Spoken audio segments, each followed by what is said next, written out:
जय हिंद साथियों, आप सब कैसे हैं? आशा करते हैं आप सब अच्छे होंगे। तो आज हम द्विघात समीकरण के एक्सरसाइज 4.2 का क्वेश्चन नंबर 4 सॉल्व करने जा रहे हैं। आप तमाम बच्चे इस समीकरण के क्वेश्चन को बढ़िया से देखेंगे, समझेंगे। हम इसको सॉल्व करने जा रहे हैं। प्यारे बच्चों, क्वेश्चन कह रहा है दो क्रमागत धनात्मक पूर्णांक ज्ञात कीजिए जिनके वर्गों का योग 365 हो। पूर्णांक संख्या दो तरह का होता है, एक ऋणात्मक और दूसरा धनात्मक। तो यहां चर्चा है धनात्मक, उसमें भी क्या है, क्रमागत।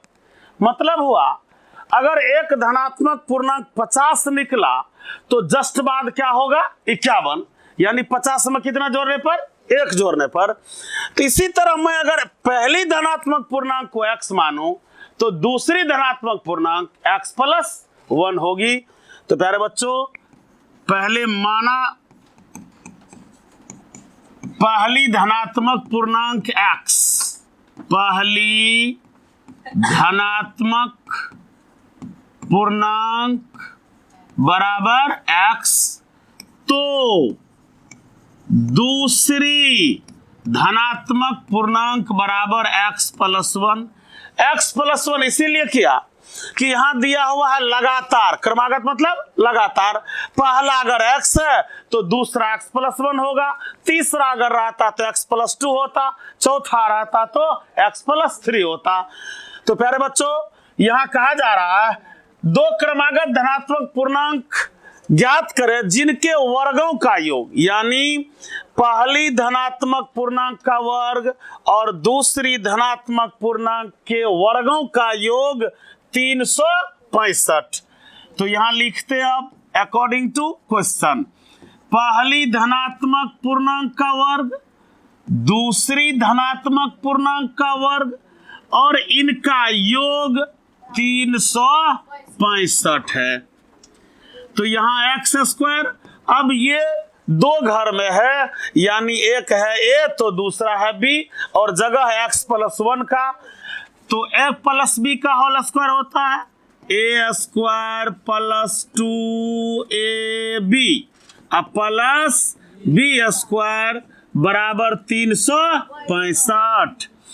अब यहां ऐड करें समान जाति को, x² जोड़ x² बराबर 2x²।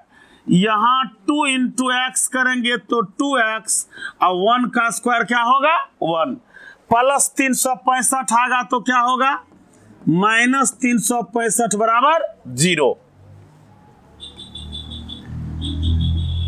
2x² + 2x।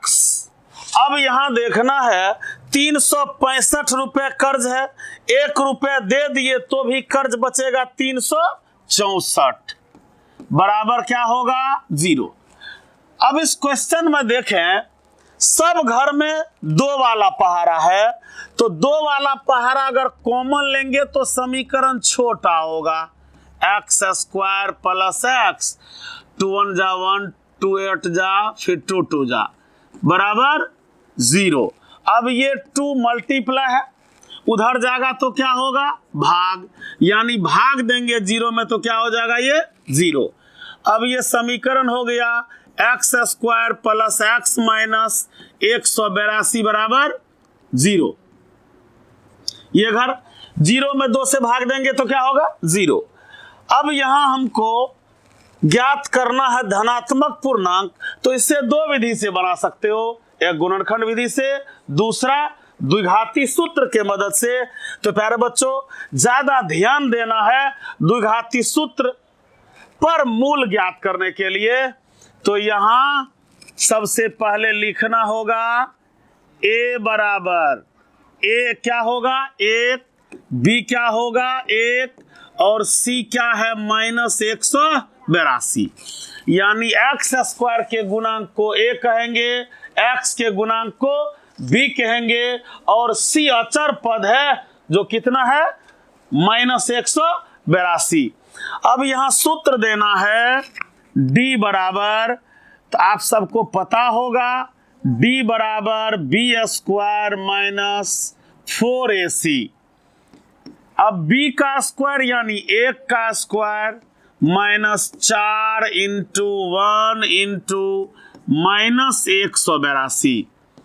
1 का स्क्वायर 1, यहां देखा जाए एक माइनस यहां है, एक माइनस यहां है, तो माइनस गुना माइनस बराबर प्लस। अब 182 चौके 4 दूनी 8, 4 8 32, 4 3 7, जोड़ के कितना हो गए 729। तो d का मान कितना आया 729। अब हम x का सूत्र देंगे और उस पर d का मान बैठाएंगे। अब x का फॉर्मूला क्या होता है minus B plus minus root D by 2a। Minus B का मान 1 है और सूत्र का माइनस है तो -1 हो गया, प्लस माइनस डी का वैल्यू आया है 729 बटा 2a। a का वैल्यू क्या है 1, -1 प्लस माइनस 729 का वर्गमूल होगा 27, चूंकि 27 का वर्ग 729 और 729 का वर्गमूल 27, 2 1 जा 2। अब यहाँ x बराबर एक बार प्लस में लेंगे एक बार माइनस में, ये -1 तो रहेगा प्लस 27 बटा 2, तो 27 में से 1 चल गया 26। अब 2 से काट देंगे कितना हो गया 13। फिर x बराबर -1 माइनस 27 बटा 2 यानी -28 बटा 2। अब इसको काट देंगे तो क्या आएगा -14। जबकि हमने माना है धनात्मक पूर्णांक को, तो एक पूर्णांक आया है यहाँ ऋण वाला, तो ये घर इसके लिए क्या होगा असंभव।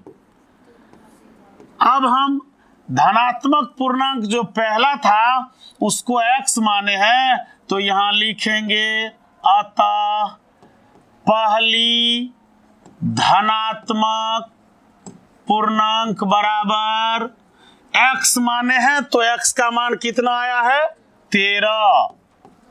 और दूसरी धनात्मक पूर्णांक क्रमागत की बात है यहाँ, तो 13 वहां माने थे x + 1, x का वैल्यू 13 है, तो 13 में 1 जोड़ देंगे 13 1 14, यानी पहली धनात्मक पूर्णांक 13 और दूसरी धनात्मक पूर्णांक कितना निकल गया 14। तो प्यारे बच्चों, आप इस धनात्मक पूर्णांक वाले क्वेश्चन को अच्छी तरह से समझ लिए होंगे। अब आपको हम ले चलते हैं क्वेश्चन नंबर 5 पर। अब क्वेश्चन नंबर 5 कह रहा है एक समकोण त्रिभुज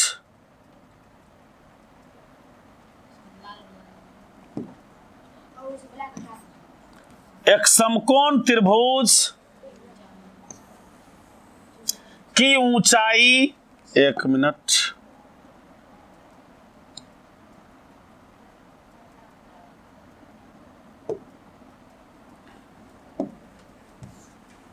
क्वेश्चन है एक समकोण त्रिभुज की ऊंचाई इसके आधार से 7 cm कम हो, 7 cm कम हो तो अन्य दो भुजाएं ज्ञात कीजिए।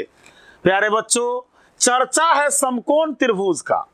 समकोण त्रिभुज यानी राइट एंगल ट्रायंगल। तो समकोण त्रिभुज में आधार, लंब और कर्ण होता है। तो वैसे इसका सिंपली एक पहचान है, परिरेखा को लंब और खड़ी रेखा को आधार तथा तिरछी रेखा को कर्ण कहते हैं। सबसे पहले इसको बनाने के लिए हम एक समकोण त्रिभुज बनाएंगे। समकोण त्रिभुज का नाम हमने रखा ABC और कोण B समकोण है। कोण B क्या है? समकोण है। क्वेश्चन कह रहा है ऊंचाई इसके आधार से 7 कम है। ऊंचाई आधार से 7 कम है, तो आधार को यदि x लें तो ऊंचाई x माइनस 7, जबकि इसमें दिया हुआ है, कुछ टाइप में मिस हुआ, इसमें दिया हुआ है तीसरी भुजा जो कर्ण है वो कितना है 13 cm। कितना है 13 cm। तो यहां हमने आधार को क्या माना x, और ऊंचाई का आधार से हम तुमसे कितने कम है 7, तो आधार यदि x है तो ऊंचाई x माइनस 7। इसी के विपरीत अगर माने, ऊंचाई को x मानेंगे तो आधार x प्लस 7 होगी, चूंकि आधार बड़ी है किससे, लंब से, और कर्ण तो सबसे बड़ी भुजा है जो देले है कितना 13 cm। अब यहां सबसे पहले माना कि समकोण त्रिभुज का आधार बराबर x सेंटीमीटर, ऊंचाई बराबर, तो ऊंचाई बराबर x माइनस 7 cm, एवं दिया गया है कर्ण बराबर 13 सेंटीमीटर। तो अब हम एक सूत्र याद रखेंगे समकोण त्रिभुज में, पाइथागोरस महोदय के द्वारा दिया गया फॉर्मूला, कर्ण स्क्वायर बराबर लंब स्क्वायर जोड़ आधार स्क्वायर। यानी यहां अब सूत्र लिखना है, त्रिभुज ABC में कोण B बराबर 90 डिग्री। अब कर्ण का नाम है AC, लंब और आधार दिया गया है, तो हम लिखेंगे लंब स्क्वायर जोड़ आधार स्क्वायर बराबर कर्ण स्क्वायर। अब मान बैठाएंगे, लंब का कितना दिया गया है x माइनस 7, आधार देल गेल है x, कर्ण देल गेल है 13।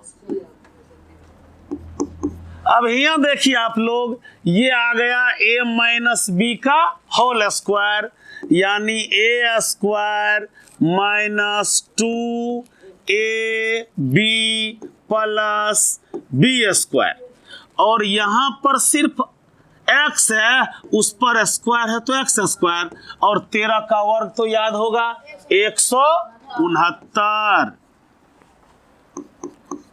सब क्यों समझ रहा छिए, x स्क्वायर माइनस 7 दूनी 14x 7 सते 49 प्लस x स्क्वायर, और बराबर के परे जो 169 है, ये प्लस का घर इधर आएगा तो क्या होगा माइनस 169 बराबर 0। अब ऐड करें, एक x स्क्वायर यहाँ है, एक x स्क्वायर यहाँ है, तो कितना हो गया 2x स्क्वायर। अब हम 14x को लेते हैं तो एक ही घर है, वो निगेटिव में है। अब यहाँ 169 माइनस है और 49 प्लस है। 49 अगर इसमें से हटा भी देते हैं तो चिन्ह माइनस का होगा। 9 में से 9 गया 0, 6 में से 2 गया, 6 में से 4 गया 2, बच गया 120 बराबर 0। अब हम यहाँ देखते हैं कि यहाँ तक जो हमने हिसाब को सॉल्व कर लाया, तो हर एक तीनों घर में 2 1 का पहाड़ा है। तो 2 1 का पहाड़ा जब हटाते हैं तो समीकरण जो बड़ा सा दिख रहा है, ये समीकरण छोटा सा होगा। देख रहे हो बोसली, 2 सते 14, यहाँ 60 होगा बराबर 0। अब मूल रूप से समीकरण आ गया x square minus 7x minus 60 बराबर 0। तो इतना करने के बाद हम इक्वेशन पर पहुंचे, x square minus 7x minus 60। अब इसको द्विघाती सूत्र की मदद से हल करेंगे, यानी पहले ABC सूचित करेंगे, फिर डी का फॉर्मूला देंगे, फिर एक्स का फॉर्मूला देंगे, तब आएगा फिर एक्स का वैल्यू। तो प्यारे बच्चों अगले पेज में चलें। एक्स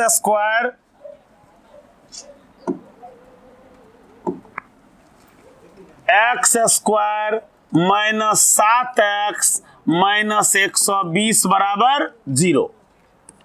ये मूल समीकरण है।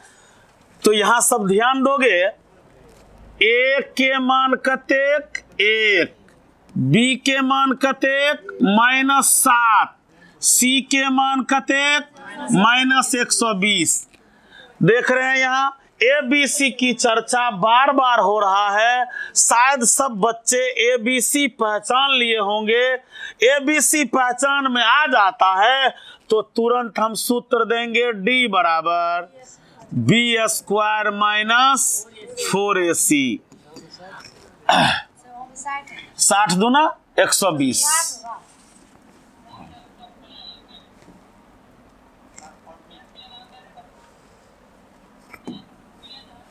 यहाँ 120 पिछला पेज में, यहाँ 60 था, लिखने में कुछ मिस हुआ। सी का वैल्यू क्या होगा -60, बी का मान है -7, 7 का स्क्वायर हो गया -4 गुना ए के मान छला 1, सी के मान छला -60। अब इनका वर्ग करियो, 7 7 49, माइनस का वर्ग क्या होगा प्लस। यहाँ डबल माइनस है, डबल माइनस जब माइनस गुनी माइनस क्या होता है प्लस होता है। अब 60 चौके 240, अब इसको जोड़ें तो 240 में 49 जोड़ेंगे तो कितना आएगा 289, यानी डी का मान आ गया 289। तो आपको याद होगा डी कंडीशन है, अगर डी का मान 0 से बड़ा होता है तो इसका जो मूल आएगा वो दोनों भिन्न होगी, यानी अल्फा का मान अलग और बीटा का मान अलग। तो प्यारे बच्चों अब x बराबर सूत्र आपको पता होगा -b प्लस माइनस √d/2a। अब यहां मान दें b में माइनस पहले से फॉर्मूला का है और b का मान यहां -7 है, तो ब्रैकेट में डालेंगे प्लस माइनस। d का मान कितना आया 289 बटा 2a। a का वैल्यू कितना है 1। सब मान पुट कर दिया। अब कैलकुलेट करते हैं, माइनस गुना माइनस की होता है प्लस 7। 289 का वर्गमूल क्या होगा 17, 17 का वर्ग 289 और 289 का वर्गमूल 17, बट्टे में 2 1 जा 2। तो अब एक बार क्या करना है प्लस में लेना, ये प्लस माइनस वाला जो घर है उसमें एक बार प्लस लेंगे, बटा 2 किया 17 7 24 बटा 2 कितना हो गया 12। अब दूसरा घर देखिए, 7 तो प्लस में पहले से है, यहाँ माइनस देंगे 17 बटा 2 यानी -10, काट दिए -5 हो गई। तो -5 मैप में नहीं आ सकता है, ये निगेटिव मेजरमेंट नहीं होगी, इसीलिए ये घर क्या हो गया असंभव। प्यारे बच्चों आपको याद होगा हमने आधार को x माना था और लंब x -7। क्वेश्चन में भी कह रहा था जो अन्य दो भुजा ज्ञात करें, यानी कर्ण 13 दिया हुआ था। तो यहां लिखेंगे आता आधार बराबर, आधार को हमने x लिया था और x का मान पॉजिटिव कौन आया है 12, तो आधार का मान कितना हो गया 12 cm। अब लंब आधार से 7 कम है आधार से कितना कम है? तो आधार का जो वैल्यू 12 आया है उसमें कितना कर देंगे -7, तो मान कितना आ गया 5। यानी उपरोक्त समीकरण को हल करने पर x का पॉजिटिव मान क्या आया 12। तो इस x को हमने माना था आधार हो गया 12 cm, लंब हो गया 5 cm और कर्ण 13 देले था। तो प्यारे बच्चों इस समकोण त्रिभुज पर जो आधारित हिसाब है इसको सब कोई समझ लिए होंगे। अब हम चलते हैं इस एक्सरसाइज का लास्ट नंबर जो छठा है।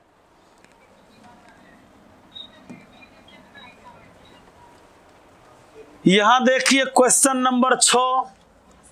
क्वेश्चन नंबर 6 कह रहा है, ये भाषा वाला हिस्सा भी बता रहे हैं। तो प्यारे बच्चों एक चीज ध्यान देंगे, सबसे पहले इस क्वेश्चन को बढ़िया से पढ़ेंगे। क्वेश्चन पढ़ के आप पहले अपना दिमाग लगाओगे, जो इसमें दिया हुआ क्या है, मांग क्या रहा है, उस आधार पर आप मानेंगे। यहाँ दिया हुआ एक कुटीर उद्योग एक दिन में कुछ बर्तनों का निर्माण करता है। एक विशेष दिन यह देखा गया कि प्रत्येक नग मतलब बर्तन, ध्यान देंगे, नग मतलब क्या होगा बर्तन।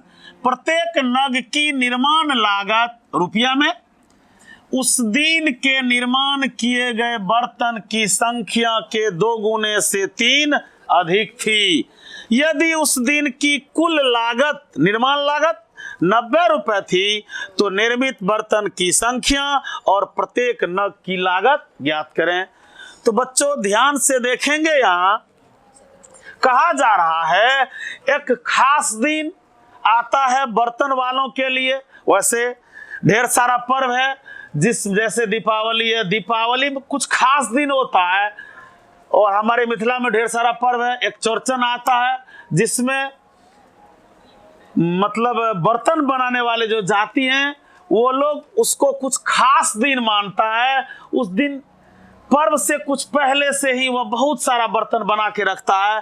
तो उस बर्तन बनाने के लिए वो पर्व को खास दिन है, तो चर्चा भी किया जा रहा है एक खास दिन।